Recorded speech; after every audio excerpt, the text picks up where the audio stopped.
একটা মসজিদে জুম্মায় একদিন আমি বয়ান করলাম, তো লটারি নিয়ে বয়ান করেছি। যতগুলো লটারিওয়ালা মাল ছিল বাজারে আমাকে গাল দিচ্ছে, আমার কাছে খবর আসছে। এরা আপনার জন্য বলছে নোংরা, ওর চরিত্র ভালো নয়। আমি বললাম লটারি নিয়ে বলার কারণে আমার চরিত্র খারাপ হয়ে গেল, কত কষ্টের বিষয়।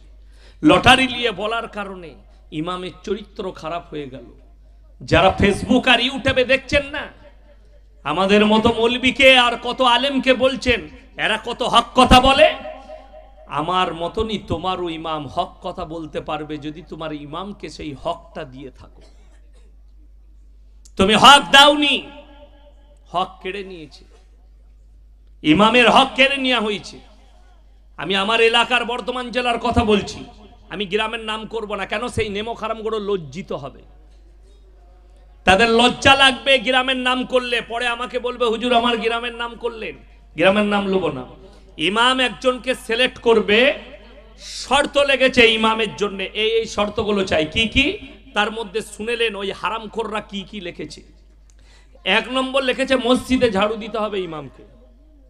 2 নম্বর লিখেছে সপ্তাহে একদিন পায়খানা বাথরুমগুলো ইমামকে পরিষ্কার করতে হবে। জোরে বলুন নাউজুবিল্লাহ। আমি বললাম তোদের ওই ইমামের পেছনে নামাজ কবুল হবে না। কোনো বাপের বেটা মুফতি যদি বলে কবুল হবে, তার মুফতি করা হয়নি। ওই ইমামের পেছনে তোদের নামাজ হবে না যারা এই নিয়ত করে যে আমার ইমাম যেন পিশাবখানা পায়খানা পরিষ্কার করে। তাইলে তোদের গ্রামের বিড়িখোর, সিগারেটখোর, গুটকাখোর এরা তো তাহলে ইমামের থেকে উঁচু হয়ে গেল যে তাদের পিশাব আর পায়খানা পরিষ্কার করবে। আর আমি দেখিয়ে দেবো অনেক গ্রামে হারামখোর বেনামাজি, নামাজ পড়ে না কিন্তু ভোরের বেলায় উঠে মসজিদের পায়খানায় পায়খানা করে পালিয়ে যায়। ঠিক বললাম না ভুল বললাম?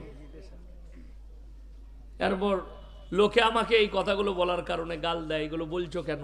তো পাপ করবি সেটা দোষ নাই, তো গুনার কাজ করবি দোষ নাই। আমি বললে খারাপ, আমি প্রকাশ করে দিলে খারাপ।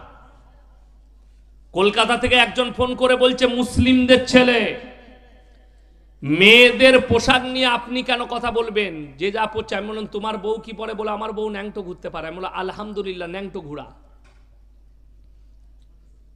বলে কি হবে? আমি বললাম যতগুলো কলকাতার কুকুর আছে তোর বইয়ের পেছনে থাকবে, সামনে কেউ থাকবে না। যতগুলো কুকুর আছে তোর বিবির পেছনে থাকবে। তোর বউ জিনাখোর হবে, জিনাখোর। এরা মনে করেছে জিনা মানে খালি শারীরিক সম্পর্ক, না। ওই জন্য আলেমের পাশে উঠা বসা করতে হবে আপনাকে, যে জিনাটাই বুঝলেন না আপনি। জিনা কাকে বলে? এ বাবু তোমার পারমিশন লিয়ে আছে ইউটিউব চ্যানেল? এটা হ্যাঁ হ্যাঁ পারমিশন লিয়ে আছে? কি দিয়েছ? ওইটা নয়, আমার কাছে পারমিশন নিয়ে আছে। হ্যাঁ হ্যাঁ আধার কার্ড জেরক্স, হ্যাঁ আমার ম্যানেজারকে দিয়ে দাও। আব্দুল হালিম একবার স্টেজে আসবে, আধার কার্ডটা দিয়ে দেন জমা, তারপরে রেকর্ডিং করুন। আমার ভাই দেখুন, আমি এখনো পর্যন্ত বক্তব্যের দিকে যাইনি। 2 নম্বর, আমাদের সমাজ আরো কোথায় শেষ হলো। একটা চেয়ার এখানে দেন তো, ওইখানে পানির বোতলটা নামান, এখানে দিয়ে দেন পাশে, ঠিক আছে? পানির বোতলটা দিয়ে দেন। আমাদের সমাজটা কোথায় শেষ হচ্ছে শুনেলেন? এই বক্তারা জলসায় এলে বলে হুজুর সুর করে বক্তব্য দেন। সুর আমিও করতে পারি, এ পারি না? হ্যাঁ আমি পারি। আমার যারা ইউটিউবে জলসা শুনেছেন তারা দেখেছেন আমি এখনই 2 ঘন্টা সুরেই বক্তব্য দেবো, কিন্তু সুরে জলসা শেষ হয়ে যাবে। বুঝলি কি বলে বুঝতে হুজুর কিছু পারি নাই, ওই করি তো সমাজটা শেষ হয়ে গেছে সুর দিয়ে দিয়ে।